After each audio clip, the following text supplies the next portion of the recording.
अभी हमने, अरे ये नंबर P1 डालना पड़ेगा। अभी पिछले वीडियो में थ्योरी और कॉन्सेप्ट किए थे रैंडम वेरिएबल और उसका प्रोबेबिलिटी डिस्ट्रीब्यूशन पर। नहीं देखा होगा तो वो वीडियो पहले देखो, उसमें पूरी इसका कॉन्सेप्ट और थ्योरी दी हुई है। अभी उसको डाउनलोड कर ही रहे, यानी तुमको अपलोड कर रहे, तुम डाउनलोड करो, देखो, पहले वो समझो, उसमें सब फार्मूले कैसे बने, क्या सब दिया हुआ है। और वो समझने के बाद प्रॉब्लम्स करके उसको और पक्का करो। ये बहुत इजी चैप्टर है, ये जो छोटे छोटे 2 चैप्टर है 12वीं में जनरली रहते हैं, 11वीं में परम्यूटेशन, कॉम्बिनेशन, प्रोबेबिलिटी रहती, और ये जो है प्रोबेबिलिटी डिस्ट्रीब्यूशन और बाइनोमियल डिस्ट्रीब्यूशन, ये 2 चैप्टर 12वीं में है। इजी है, इस पर प्रॉब्लम भी जरूर आते हैं, पेपर में भी आते हैं, सीईटी बोर्ड के पेपर में भी आते हैं, सीईटी के पेपर में भी आते हैं, और बहुत मज़ेदार, बहुत इंटरेस्टिंग, बहुत इजी है। इसलिए पूरे ध्यान से करो। ये सॉल्व करके मैं प्रॉब्लम दे रहा हूँ, पहले इनको देखो, खुद करो इसके साथ, ये पहले देख लो, फिर खुद करो, उसके बाद अनसॉल्व करो, ठीक है। नोट्स तो तुम लोगों को दे ही रहे हो, ये तुम्हारे पास है ही, पर ये बहुत इम्पॉर्टेंट और इजी चैप्टर है, ये ख्याल रखना, ठीक है। हाँ, अब एक्सरसाइज 1, इसको अपन एक्सरसाइज वाइज लेंगे, अलग अलग, थोड़ा टाइप अलग अलग है हर एक्सरसाइज में। तो problems on probability distribution of discrete random variable. अब उस वीडियो में हमने डिस्क्रीट रैंडम वेरिएबल और कंटिन्यूस रैंडम वेरिएबल, ये दोनों की बात की थी, तो अभी डिस्क्रीट रैंडम वेरिएबल की बात कर रहे हैं, उस पर प्रॉब्लम्स, ठीक है। डिस्क्रीट रैंडम वेरिएबल यानी ऐसा रैंडम वेरिएबल जो उछल उछल के वैल्यू लेता है, 1 2 3 4, ऐसा चिपक के नहीं, 1 के बाद 2, 2 के बाद 3, या 1 के बाद 1.5 के बाद 2, ऐसा भी ले सकता, पर ऐसे अलग अलग वैल्यू लेता है, उसको डिस्क्रीट रैंडम वेरिएबल बोलते हैं, ठीक है। अब अभी ये जो एग्जांपल्स है, इनमें एक्सपेरिमेंट दिया हुआ है और उसके हिसाब से रैंडम वेरिएबल डिफाइन किया हुआ है कुछ तो भी, और उसकी हमको probability distribution, EX square, VX, standard deviation, ये सब चीज़ें निकालनी।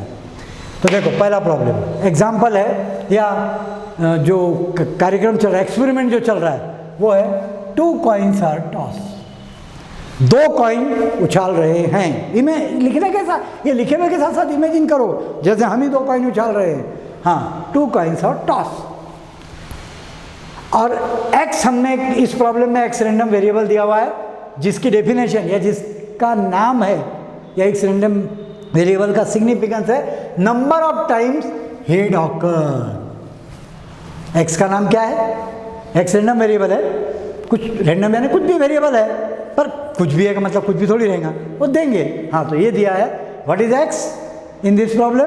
Number of times head occur, head कितनी बार आएगा वो। अब बताओ भला, पहले ऐसे ही सोच लो, हम 2 कॉइन टॉस कर रहे हैं, ठीक है, दोनों कॉइन गिरेंगी। तो पहली बात तो चलो एग्जांपल ही देखते हैं ना। हाँ, सिंपल स्पेस ये आएंगे, ये मालूम है हमको, दोनों पे हेड आ सकता है, पहली पे हेड दूसरी पे टेल, या पहली पे टेल दूसरी पे हेड, या दोनों पे टेल, बस। ये 4 के सिवा 5वां रिजल्ट आएगा क्या? कोई नहीं। तुम जिंदगी भर 2 कॉइन्स उछालो, गिराओ, ये 4 में से कोई ना कोई रिजल्ट हमेशा आएगा, इसके अलावा 5वां कोई रिजल्ट नहीं आएगा। तो सिंपल स्पेसिस एक्सपेरिमेंट की क्या होगी? HH HT TH TT NS = 4, total possible result इस एक्सपेरिमेंट में आएंगे 4।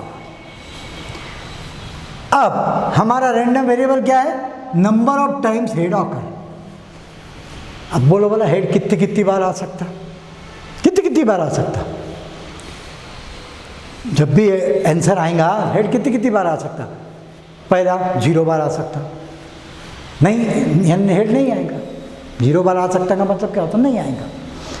या 1 बार आ सकता, 1 हेड आ सकता, 1 हेड 1 टेल, या दोनों बार हेड आ सकता, HH, है ना। हाँ, तो x number of times head occur, then x can take values out of 0 1 2। x की पॉसिबल वैल्यूज क्या क्या हो सकती? 0 1 2। x 0 बार आ सकता, 1 बार आ सकता, 2 बार, या x की वैल्यू 0 हो सकती, 1 हो सकती, 2 हो सकती। हेड 0 बार आ सकता, या 1 बार आ सकता, या 2 बार आ सकता। तो इस रैंडम वेरिएबल की सैंपल स्पेस हो गई 0 1 2। देखना, ये एक्सपेरिमेंट की सैंपल स्पेस है और ये इस रैंडम वेरिएबल की सैंपल स्पेस है। सैंपल स्पेस का मतलब वो वैल्यूज जो आ सकती है। तो x की कौन सी वैल्यूज आ सकती है? 0, 1 और 2, बस 3 क्या आएंगी। x की वैल्यू 3 हो सकती क्या? नहीं। 2 कॉइन उछाल रहा है, 3 हेड आ सकते क्या? नहीं। हाँ, तो x की वैल्यू 0, 1, 2 हो गया। अब x की हर एक वैल्यू पर प्रोबेबिलिटी निकालो। अब क्या करना है हमको? x की हर एक वैल्यू पर प्रोबेबिलिटी निकालो। तो चलो पहले लो x equal to 0, x equal to 0, समझो x की वैल्यू 0 है, इसका मतलब क्या हो? No head occur, 0 head occur या नो हेड ऑकर। हाँ बोलो बोला, इसका इवेंट क्या आएगा? इसका हर x की हर एक वैल्यू पे तुमको एक इवेंट मिलेगा। मैंने थ्योरी में बताया तुमको, x की हर एक वैल्यू पर एक इवेंट मिलेगा और वो सारे इवेंट एक्सक्लूसिव और एग्जॉस्टिव रहेंगे, यानी सब इवेंट डिसजॉइंट रहेंगे, अलग अलग रहेंगे। कॉमन कोई भी रिजल्ट कॉमन नहीं रहेगा कोई भी 2 इवेंट में, और उनको सबको मिलाओ तो पूरी सैंपल स्पेस तैयार हो जाएगी। तो वैसे सोचो ना, सैंपल स्पेस ऑफ x 0, 1, 2। हाँ, तो x इक्वल टू 0 पे क्या होगा? No head occur. No head occur का इवेंट क्या आएगा? चलो सोचो, मैंने लिखा नहीं यहाँ पर, इवेंट क्या आएगा इसका? ये इवेंट यानी no head occur. No head occur का मतलब क्या होगा? सिर्फ HH, हाँ sorry TT, no head occur, बस एक ही रिजल्ट ऐसा है जिसमें नो हेड ऑकर है ना। हाँ, तो इस इवेंट में कितने रिजल्ट हुए? 1। तो बोलो बोला, इस इवेंट की प्रोबेबिलिटी, करस्पॉन्डिंग प्रोबेबिलिटी क्या आएगी? 1/4 Na/ns। हाँ, 1/4। तो इसको हम बोलेंगे कि प्रोबेबिलिटी जब x की वैल्यू 0 है तो व्हाट इज द प्रोबेबिलिटी? 1/4। वो हम इवेंट वाला कॉन्सेप्ट बीच में से हटा देते, हम डायरेक्ट बोलेंगे जब x 0 है तो प्रोबेबिलिटी 1/4 है, यानी probability when x is 0 is 1/4। या x की वैल्यू जब 0 है तो फंक्शन की वैल्यू 1/4 है, ऐसा भी बोल सकते। तो इसको ऐसा लिखते हैं, Px equal to 0, P when x is 0 is 1/4। चलो अब x इक्वल टू 1 ले लो। x इक्वल टू 1, इसका मतलब क्या होता है? 1 हेड ऑकर। अब बोलो बोला, 1 हेड ऑकर वाला इवेंट कौन सा आएगा? एक हेड आना चाहिए। अब एक हेड आना चाहिए, यानी ये इवेंट कौन सा आएगा? मैं यहाँ लिख देता हूँ, वो आएगा HT/TH। इसको फेवर करने वाले 2 ही रिजल्ट आएंगे ना, HT और TH, एक हेड आना चाहिए, ठीक है। हाँ, तो इसमें कितने रिजल्ट हुए? 2। तो इस इवेंट की प्रोबेबिलिटी क्या आएंगी? 2/4 या 1/2, यानी जब x की वैल्यू 1 है तो प्रोबेबिलिटी कितनी आती? 1/2। तो Px इक्वल टू 1/2। ये नोटेशन ख्याल रखो, Px equal to 0 1/4, Px equal to 1/2, यानी जब x की वैल्यू 0 रहती तो प्रोबेबिलिटी, वो जो इवेंट आता है, करस्पॉन्डिंग इवेंट जो आता है उसकी प्रोबेबिलिटी 1/4 है। जब x की वैल्यू 1 है तो इसके करस्पॉन्डिंग में जो इवेंट आता है उसकी प्रोबेबिलिटी 2/4 या 1/2 है। नाउ x इक्वल टू 2 ले लो, x की लास्ट वैल्यू है 2, दैट इज x की वैल्यू 2 का मतलब 2 हेड ऑकर। अब 2 हेड आना चाहिए, इसको फेवर करने वाले रिजल्ट कौन से आएंगे? सिर्फ एक, HH। तो HH ये लिखा ही है मैंने, करस्पॉन्डिंग इवेंट इज HH। तो प्रोबेबिलिटी क्या आ जाएंगी? 1/4। तो जब x 2 है तो प्रोबेबिलिटी फंक्शन की वैल्यू 1/4। तो इस प्रकार जब x 0 है तो प्रोबेबिलिटी 1/4 है, जब x की वैल्यू 1 है तो प्रोबेबिलिटी 1/2 है, जब x की वैल्यू 2 है तो प्रोबेबिलिटी 1/4 है। तो x की ये 3 वैल्यू पर ये प्रोबेबिलिटी है। अब इसको एक टेबल में लिख दो, x equal to small x, ये स्मॉल x की ये वैल्यूज है, ये स्मॉल x की जगह हम 0, 1, 2 ऐसा भर सकते हैं। हाँ, तो x equal to x 0, 1, 2 and probability, corresponding probability उसके नीचे लिख दो। जब x 0 है तो प्रोबेबिलिटी आती है 1/4, जब x 1 है तो प्रोबेबिलिटी आती है 1/2, जब x 2 है तो प्रोबेबिलिटी आती है 1/4। ये हो, इस टेबल को कहते हैं probability distribution of this random variable. मेरे ख्याल से पूरा क्लियर समझ में आ गया होगा। x की x की कौन सी वैल्यू आती है ये निकालना, और x की हर वैल्यू पर करस्पॉन्डिंग प्रोबेबिलिटी निकालना, ठीक है। और उसको ऐसा टेबल में सजा देना, x की वैल्यू पहली लाइन में और करस्पॉन्डिंग प्रोबेबिलिटी की वैल्यू दूसरी लाइन में, या प्रोबेबिलिटी फंक्शन की वैल्यू दूसरी लाइन में। इसको प्रोबेबिलिटी मास फंक्शन बोलते हैं। ये जो प्रोबेबिलिटी फंक्शन है इसको एक्चुअली बोलते हैं प्रोबेबिलिटी मास फंक्शन। तो ये आ गया PMF, ये जो लिखा है ना PMF, कहाँ गया? हाँ, ये PMF। अब ये हो गया प्रोबेबिलिटी डिस्ट्रीब्यूशन। ऐसा टेबल बना दो तो ये बन गया प्रोबेबिलिटी डिस्ट्रीब्यूशन टेबल। बस इतना बन गया तो अब बाकी सी सब चीज़ें बहुत ईजी है। समझ गए यहाँ तक? हाँ, ई एक्स, अब ई एक्स निकाला ये, इसको मीन भी बोलते हैं, मीन ई एक्स। इसका फार्मूला क्या है? Summation of x into P x, यानी क्या करना, यार छोटा एक्स भी लिया तो चलता, कैपिटल एक्स की वैल्यू स्मॉल है, एक्स बदलते जा रहा है। हाँ, यानी क्या करना, एक्स की हर एक एक वैल्यू को करस्पॉन्डिंग प्रोबेबिलिटी से मल्टीप्लाई करके ऐड कर दे। अच्छा, और एक चीज़ मार्क करो, अब ये देखो, ये हर इसमें रहेगा ही। जब एक्स 0 था तो इवेंट क्या था? करस्पॉन्डिंग इवेंट था टी टी। जब एक्स 1 है तो करस्पॉन्डिंग इवेंट था एच टी टी एच, और जब एक्स 2 था तो करस्पॉन्डिंग इवेंट था एच एच। जरा ध्यान से देखो, ये तीनों इवेंट एक्सक्लूसिव और एग्जॉस्टिव है। देखो तीनों अलग अलग है, किसी में भी कोई भी एक रिजल्ट कॉमन नहीं है, इसमें कुछ कॉमन नहीं, इसमें कुछ कॉमन नहीं, इसमें कुछ कॉमन नहीं, और तीनों को मिला दो तो बराबर ऐसा आ जाता है।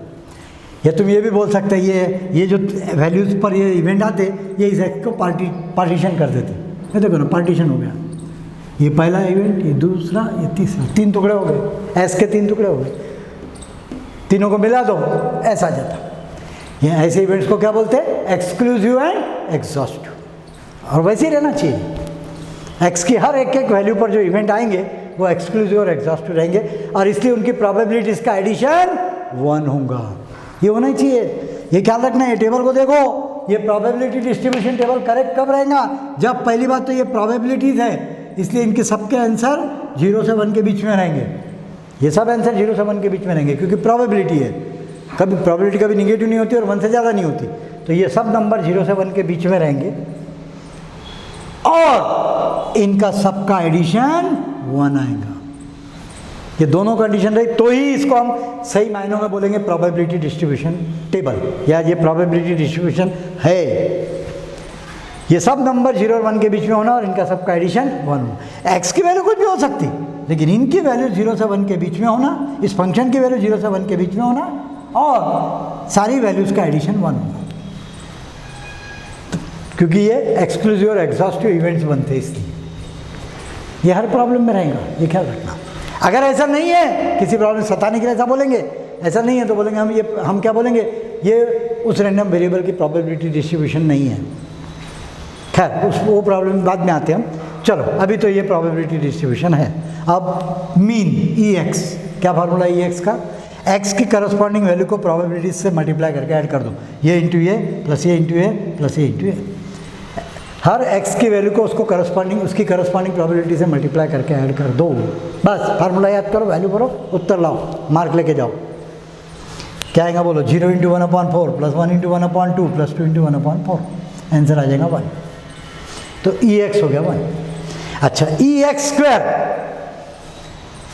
स्क्वायर, इसका कोई नाम नहीं है। ई एक्स को तो मीन बोलते, इसको कुछ नहीं बोलते, ई एक्स स्क्वायर। ई एक्स स्क्वायर का मतलब क्या होता? समेशन ऑफ एक्स की वैल्यूज का स्क्वायर करो और उसको करस्पॉन्डिंग प्रोबेबिलिटी से मल्टीप्लाई करके ऐड करो। तो बोलो ई एक्स स्क्वायर क्या आएगा?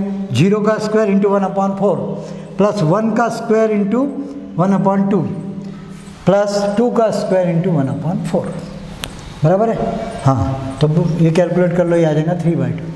देख लो ना, ये 0, ये 1/2 और ये 1, 1 प्लस 1/2 3/2। तो ई एक्स स्क्वायर आ गया 3/2। वेरिएंस, अगला कार्यक्रम है वेरिएंस। ई हो गया, ई एक्स हो गया, ई एक्स स्क्वायर हो गया। अब वी एक्स यानी क्या? वी एक्स का फार्मूला याद कर लो, ई एक्स स्क्वायर की वैल्यू माइनस ई एक्स का होल स्क्वायर। ई एक्स स्क्वायर की वैल्यू में से ई एक्स की वैल्यू के स्क्वायर को घटा दो, तो 3/2 माइनस 1 का स्क्वायर यानी 1/2, तो वी एक्स आ गया 1/2। और इसका स्क्वायर रूट ले लो तो स्टैंडर्ड डेविएशन आ जाता। स्टैंडर्ड डेविएशन आने √VX यानी √1/2 यानी 1/2। बस ये आंसर, 2-3 मार्क लेके जाओ, वेरी सिंपल। सुनो फिर से सुन लो, x की कौन सी वैल्यू आती है ये देख लेना। x की हर एक वैल्यू पर एक प्रोबेबिलिटी निकाल लेना, करस्पॉन्डिंग इवेंट सोच के। इसके लिए इवेंट क्या आता, उसकी प्रोबेबिलिटी क्या आती। इसके लिए x की 1 वैल्यू के लिए इवेंट क्या आता, उसकी प्रोबेबिलिटी क्या आती। x की 2 वैल्यू के लिए इवेंट क्या आता, उसकी प्रोबेबिलिटी क्या आती। x की ये 3 वैल्यू पर ये उसकी प्रोबेबिलिटीज आ गई। इनको ऐसा टेबल में सजा देना, बस एक बार ये टेबल तुमने बना लिए तो फिर क्या, सीधा फार्मूले में वैल्यू भरो, उत्तर लाओ, खत्म। समझ गया पहला प्रॉब्लम? हाँ, अब इसी टाइप से दूसरे प्रॉब्लम पे आ जाओ। यही है, काम यही है, थोड़ा सा बढ़ा देते हैं। अब इस प्रॉब्लम को देखो, इधर मत देखना, इधर देखो। चलो अब 3 कॉइन टॉस कर रहे हैं। 3 कॉइन्स आर टॉस। 3 कॉइन उछाल रहे, तीनों गिरेंगी। टोटल कौन से रिजल्ट पॉसिबल? 8 रिजल्ट आते हैं, हमको मालूम है। हाँ, कौन से आते हैं? ये आते हैं। ये पहले भी कई बार हो चुका है। 3 कॉइन फेंकने पर ये 8 में से कोई ना कोई रिजल्ट आते रहता है हमेशा। ठीक है, टोटल पॉसिबल रिजल्ट ये है, सिंपल स्पेस ये है, NS = 8। 8 रिजल्ट आते हैं। टोटल पॉसिबल रिजल्ट्स की संख्या है इस एक्सपेरिमेंट में 8। अब x क्या है बोला इसमें? x का नाम क्या है? रैंडम वेरिएबल x का नाम क्या है? Number of time. ये कुछ भी दे सकता है, ये कुछ भी दे सकते हैं किसी भी प्रॉब्लम में। तो इस प्रॉब्लम में दिया हुआ x is number of times tail occur. Tail कितनी बार आती है, या टेल जितनी बार आती है वो है हमारा x। तो बोलो भला x की वैल्यू क्या क्या हो सकती? टेल कितनी बार आ सकती? अगर हम 3 कॉइन उछाल रहे तो टेल कितनी बार आ सकती? हो सकता 0 बार आए, हो सकता 1 बार आए, हो सकता 2 बार आए, हो सकता 3 बार आए। अच्छा, ऐसा हो सकता है कि 1 बार भी आएंगी और 2 बार भी आएंगी? नहीं ना। हाँ, तो हर x की एक वैल्यू पर जो इवेंट बनेंगे वो एक्सक्लूसिव और एग्जॉस्टिव बनेंगे, यानी उनकी प्रोबेबिलिटीज जो आएंगी उनका एडिशन 1 होंगे। देख लो, होना ही चाहिए, नहीं तो कहीं तो भी गलत किया हमने। अगर सब प्रोबेबिलिटीज का एडिशन 1 नहीं होता है तो इसका मतलब हमने गलती की। हाँ, तो चलो x, what is x? Number of times tail occur. हाँ, तो बोलो x कौन सी वैल्यू ले सकता? 0, 1, 2, 3। इनमें से कोई ना कोई एक वैल्यू आएगी, यानी सैंपल स्पेस, इस x की सैंपल स्पेस हो गई 0, 1, 2, 3। देखना, x की सैंपल स्पेस ये है, ये एक्सपेरिमेंट की सैंपल स्पेस है, और इस रैंडम वेरिएबल हमने लिया तो इसकी सैंपल स्पेस ही आएगी, यानी x इनमें से कोई ना कोई वैल्यू लेगा। ये हो x की वैल्यू ये हो सकती है, ये हो सकती है, ये हो सकती है, ये हो सकती है, या ये हो सकती है, या ये हो सकती है, या ये हो सकती है। इसके अलावा कुछ नहीं हो सकती। अब x की हर एक वैल्यू पर इवेंट सोचो और उसकी प्रोबेबिलिटी निकालो, करस्पॉन्डिंग इवेंट निकालो, उसकी प्रोबेबिलिटी निकालो। चलो x = 0 means no tail occur, कोई टेल नहीं आ रही। अब कोई टेल अगर नहीं आ रही तो बोलो भला इसका इवेंट क्या आएगा? सिर्फ h। टेल नहीं आना चाहिए ना एक भी, तो तीनों h। हाँ, यानी एक ही रिजल्ट आएगा। इस बात को फेवर करने वाला सिर्फ एक ही रिजल्ट आएगा। हाँ, इसकी प्रोबेबिलिटी क्या आ जाएंगे फिर? 1/8। तो प्रोबेबिलिटी व्हेन x इज 0, जब x 0 है तो प्रोबेबिलिटी की वैल्यू आती 1/8, या प्रोबेबिलिटी मास फंक्शन की वैल्यू आती 1/8। x = 1। अब बस चलते जाओ, अब तुमको समझ में आ गई आइडिया। x = 1 यानी एक टेल आएगी, 1 टेल ऑकर। मैंने करस्पॉन्डिंग इवेंट भी लिख दिया इसमें। हाँ, 1 टेल ऑकर, इसका मतलब करस्पॉन्डिंग इवेंट क्या आएगा? बोलो बोलो, एक टेल आने वाले रिजल्ट कौन से हैं? HHT, THT और THH। ये 8 में से ये 3 रिजल्ट इस बात को फेवर करेंगे। हाँ, तो फिर इसकी प्रोबेबिलिटी आ जाएगी 3/8। तो x = 1 पर प्रोबेबिलिटी आती 3/8। x = 2 means 2 tails occur, 2 tail आना चाहिए, एग्जैक्टली 2, कम ना ज़्यादा, 2 टेल आना चाहिए। करस्पॉन्डिंग इवेंट क्या आएगा? 2 टेल, HTT। देख लो उसमें से 2 टेल वाले कौन से हैं? HTT, THT और TTH, ये 3। तो फिर इसकी भी प्रोबेबिलिटी 3/8। जब x 2 है तो प्रोबेबिलिटी की वैल्यू आएंगी 3/8। x = 3 मीन्स 3 टेल ऑकर, तीनों टेल ऑकर, इसमें एक ही रिजल्ट आएगा TTT। इसकी प्रोबेबिलिटी 1/8, बराबर है। अब देख लो ना तुम, ये जो इवेंट बन रहे हैं, x की 0 वैल्यू पर इवेंट ये है, x की 1 वैल्यू का इवेंट ये है, x की 2 वैल्यू का करस्पॉन्डिंग इवेंट ये है, और x की 3 वैल्यू का करस्पॉन्डिंग इवेंट ये है। जरा ध्यान से देखो बोला, चारों इवेंट कैसे हैं? अलग अलग है। जो रिजल्ट इसमें आया वो इसमें नहीं आ सकता, जो इसमें आया वो इसमें नहीं आ सकता, जो इसमें आया वो इसमें नहीं आ सकता, सब अलग अलग है, डिसजॉइंट है। और सबको मिला दो तो ऐसा जाता। यानी एक्चुअली हुआ क्या ये समझ लो ना, इस एस के टुकड़े हो गए, चार टुकड़े हो गए इस एस के, और हर एक की प्रोबेबिलिटी निकाली उसने। और ये एक्सक्लूसिव और एग्जॉस्टिव इवेंट्स है, इसलिए ये सब प्रोबेबिलिटीज का एडिशन 1 होगा। सब नंबर 0 से 1 के बीच में रहेंगे। ये p फंक्शन की वैल्यूज 0 से 1 के बीच में रहेंगी। और सबका एडिशन 1 होगा। पी की सारी वैल्यूज़ का एडिशन 1 होगा।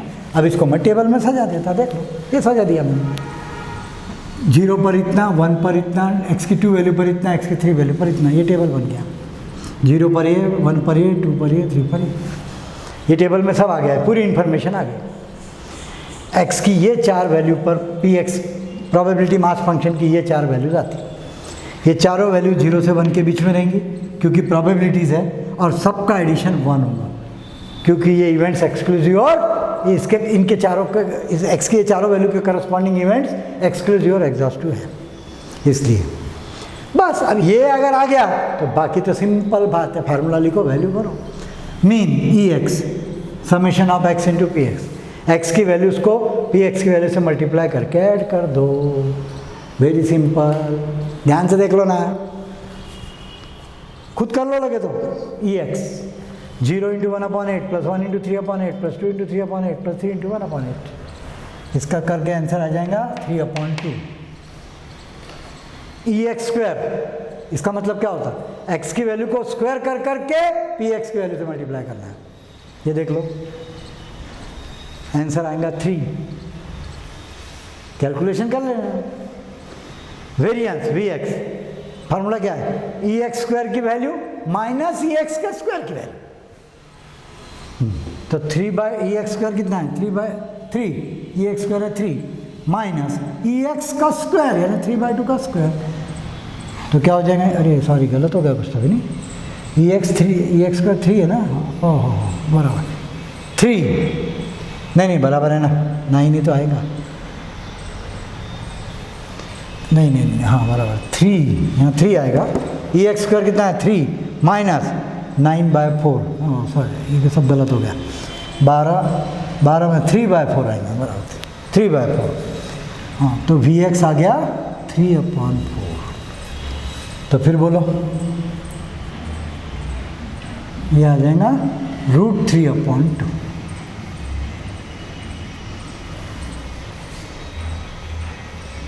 √3/2 ऐसा आएगा। देखो मैंने गलती कर दी, हो जाता चलते चलते मिस्टेक, बड़े बड़े लोगों से छोटी छोटी गलतियाँ होते रहती है ना।